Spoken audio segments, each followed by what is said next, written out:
در حالی که در خود تاجیکستان لیمیت شدید نیروی برق جاری کرده شده است، شرکت برق افغانستان د افغانستان برشنا خبر داد که با شرکت برق تاجیک جهت خریداری برق در سال 2024 قرارداد امضا کرده است. خبرگزاری افغانستانی خومه روز 27 دکبر سال 2023 خبر داد که درباره باز یک سال دیگر تمدید شدن قرارداد خریداری برق از تاجیکستان در صحیفه‌اش در شبکه ایکس یا توییتر، سخنگوی شرکت برشنا حکمت الله میوند با نشر یک عکس از مراسم امضای این شرطنامه نوشته است.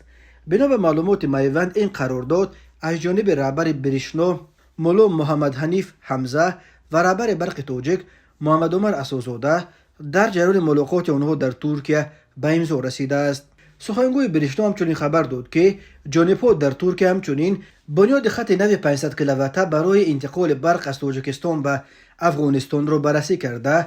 همچنین رهبریت برشنا از عزم خود برای همکاری با جانب تاجیکستان در بنیاد خط انتقال برق کاس ازار درک داده است. خومه می نویسد امضای قرارداد خریداری برق از تاجیکستان در حالی است که افغانستان از واردات برق از تاجیکستان و ایران سخت وابسته بوده در زمستان و تابستان به کمبود شدید برق روبرو می شود و در این شب و روز در پایتخت شهر کابل و دیگر شهر و دیهات افغانستان نیروی برق به مردم و کناره های آن به شکل محدود یا لیمیت داده می شود. امضای قرارداد فروش برق به افغانستان در حالی است که ساکنان خود تاجیکستان در این فصل سرما به کمبود شدید و برای چندین سال اخیر به کمبود شدید برق روبرو شدند و هر روز به ساکنان اکثر مناطق جمهوری همگی چند ساعت برق میدهند. تاجیکستان اینک چند ده ساله باز در هر فصل تیرماه و زمستان به کمبود شدید نیروی برق گرفتار می شود و از ماه اکتبر تا اپریل انتقال برق به ساکنان مناطق دیهاتی این کشور طبق لیمیت صورت می گیرد. مقامات مردم را امیدوار کرده بودند که بعد به کار انداختن چرخ اول نیروگاه روغون لیمیت برق در این کشور تمام می شود.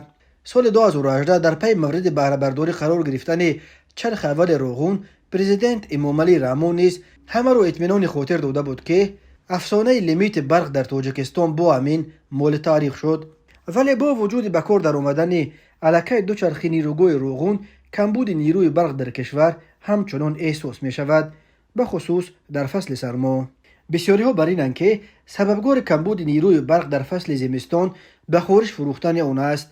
بسیارها از جمله افغانستان را مثال میارند که با وجود یک کشور جنگ زده بودنش حتی دوردستترین دیهات‌هایش را در زمستان با نیروی برق تامین میکند. شرکت د افغانستان برشنا در برابر ازبکستان یکی از خریداران اساسی برق تاجیکستان بوده. بنا به آمار رسمی در نیمه اول سال 2022 از تاجیکستان به اندازه 734 میلیون کیلووات ساعت نیروی برق خرید است که این به نیمه اول یک سال قبل 276 میلیون کیلووات ساعت بیشتر بوده است.